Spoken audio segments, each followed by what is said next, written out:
A paz do Senhor. Eu sou o professor Jonatas, vosso irmão em Cristo Jesus. Nós vamos dar continuidade ao nosso curso de escatologia bíblica aqui no nosso canal. Na aula de hoje, eu quero falar sobre uma profecia. Veja comigo o livro do profeta Isaías, no capítulo de número 61, versículo 1. Enquanto você procura, é importante lembrar que o profeta Isaías, ele é considerado um profeta messiânico. Por quê? Ele é o profeta do Antigo Testamento que mais profetizou acerca do Messias, do Cristo. Lembrando que Cristo é um título. Cristo significa ungido. Cristo é o mesmo que Messias, né? Ou Mashiach, certo? E Isaías é o que mais contém profecias acerca do Cristo, do Messias. E eu quero analisar com você uma dessas profecias. Leia comigo esse texto que eu acabei de citar. Isaías capítulo 61, versículo 1. O Espírito do Senhor Deus está sobre mim, porque o Senhor me ungiu para pregar boas novas aos quebrantados, enviou-me a curar os quebrantados de coração, a proclamar libertação aos cativos e a pôr em liberdade os algemados. Versículo 2, preste atenção. A apregoar o ano aceitável do Senhor e o dia da vingança do nosso Deus. Olha a profecia dita aqui pelo profeta Isaías. Um pequeno detalhe.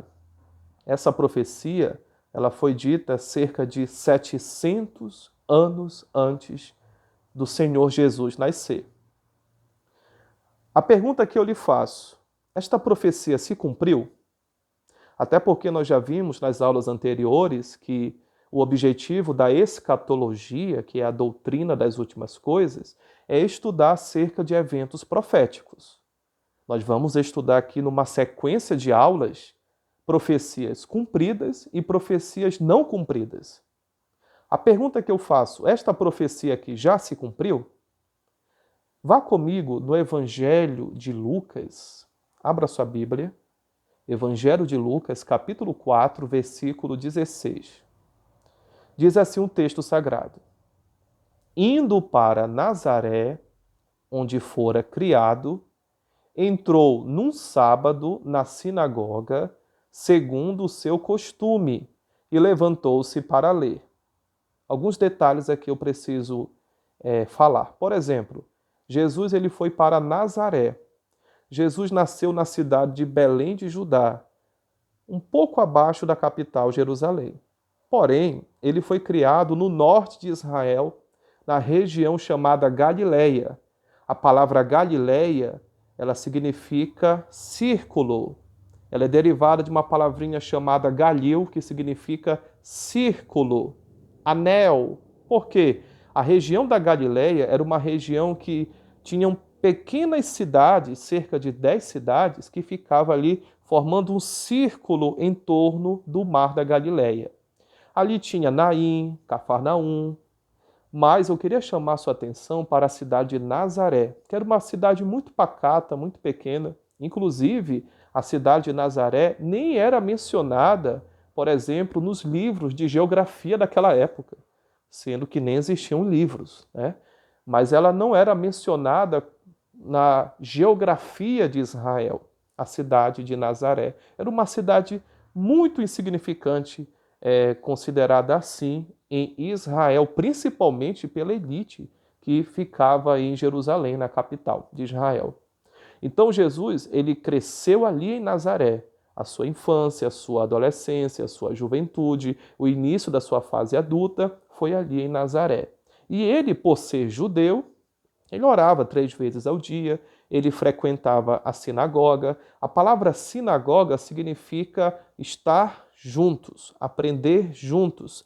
A sinagoga, ela surgiu depois do cativeiro da Babilônia, porque não esqueça que o templo de Salomão foi destruído pela invasão de Nabucodonosor.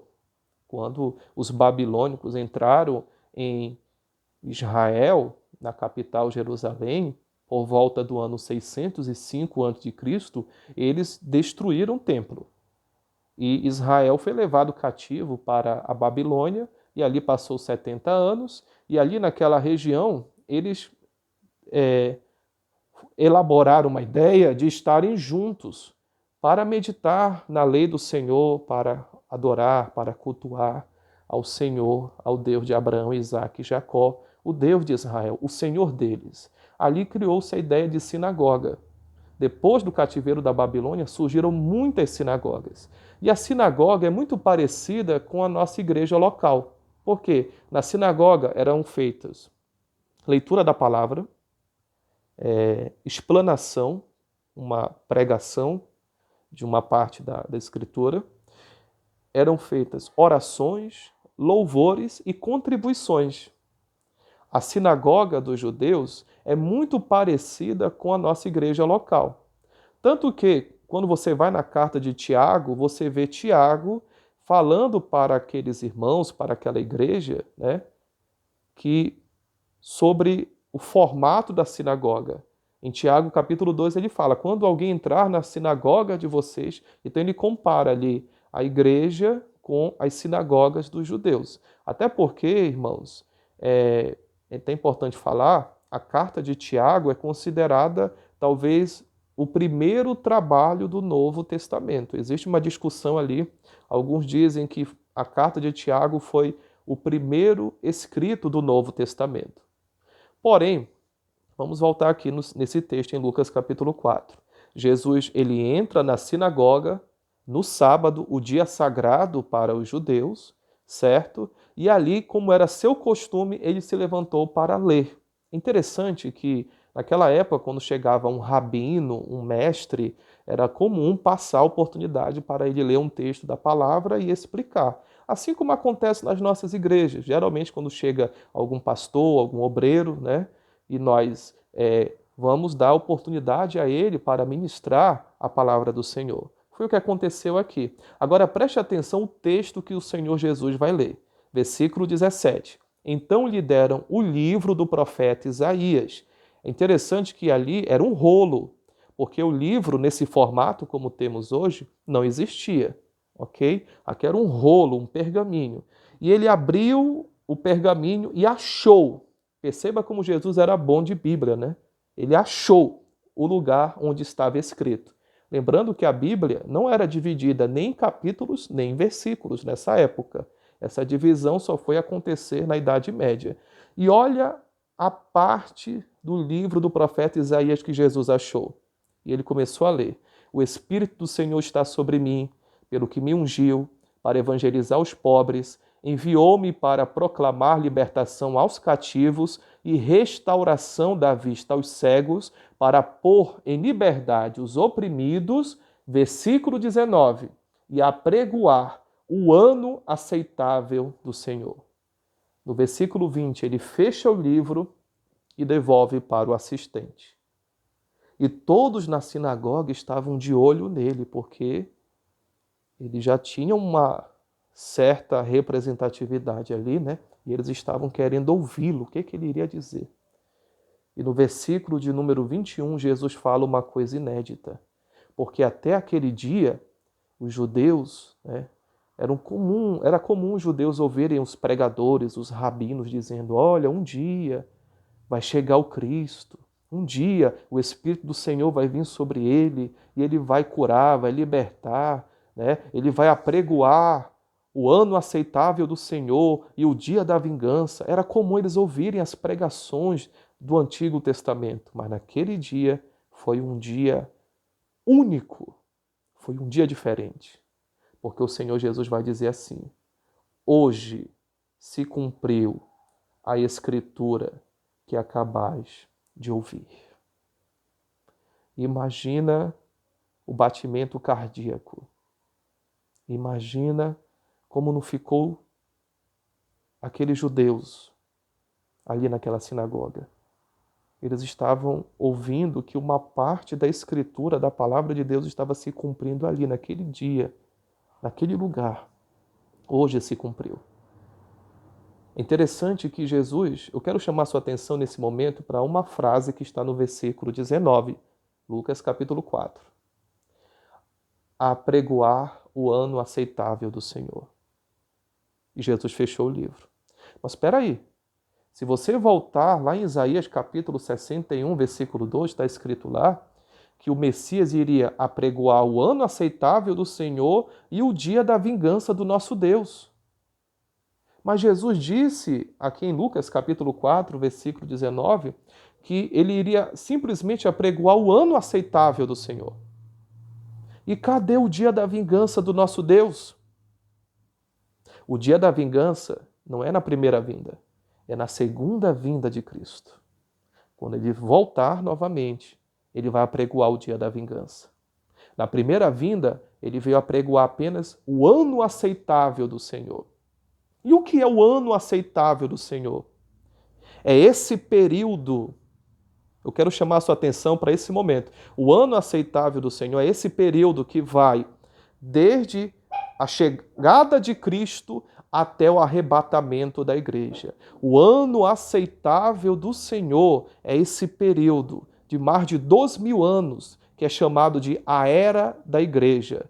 É o ano aceitável do Senhor. Perceba, não é o ano que vão aceitar o Senhor, é o ano que o Senhor se torna aceitável. Perceba que ano é um período maior do que dia. O dia é um período mais curto. Ano é um período mais longo, né? Aí está indicando a misericórdia do Senhor, a paciência do Senhor, a longanimidade do Senhor. Nós estamos vivendo a era da igreja. Falei nas aulas anteriores sobre a origem, a fundação e o surgimento da igreja. Agora eu estou falando sobre esse ano aceitável do Senhor. Ou seja, é o ano que o Senhor se tornou aceitável, propício. E de quem é a responsabilidade de anunciar o ano aceitável do Senhor? Da igreja. A igreja simplesmente está seguindo o que Jesus fazia. A igreja está dando continuidade ao ministério de Cristo. E qual era o ministério de Cristo? Eu quero chamar a sua atenção para um detalhe. O ministério de Cristo era o ministério triplo. Triplo. Vá comigo em Mateus capítulo 4, versículo 23. Diz assim o texto: Percorria Jesus toda a Galileia, ensinando nas sinagogas, pregando o evangelho do reino e curando toda sorte de doenças e enfermidades entre o povo. Perceba que Jesus ensinava, pregava e curava. O ministério de Jesus era triplo: pregar, ensinar, curar. A igreja, que é o corpo de Cristo, vai dar continuidade ao seu ministério. A igreja deve pregar, ensinar e curar. Essa é a missão da igreja. Pregar é uma coisa, ensinar é outra coisa, e devemos buscar a Deus, clamar ao Senhor, para que Ele opere milagres no meio do seu povo, no meio da sua igreja, através de curas, através de maravilhas que devem ser operadas. Porque, irmãos, Jesus ainda cura. Esse era o lema dos pioneiros da Assembleia de Deus do Brasil. Jesus salva, cura, batiza no Espírito Santo e breve voltará para buscar a sua igreja. Esses 4 lemas resumem a missão da igreja na terra. Ok, irmãos? Então a igreja está pregando o ano aceitável do Senhor. E quando vai encerrar o ano aceitável do Senhor? No arrebatamento da igreja. E nós vamos falar sobre arrebatamento na próxima aula. Continue conosco, faça as suas anotações. Veja a descrição desse assunto aqui no canal, embaixo do vídeo, na descrição dessa aula. Que Deus nos abençoe. Um grande abraço.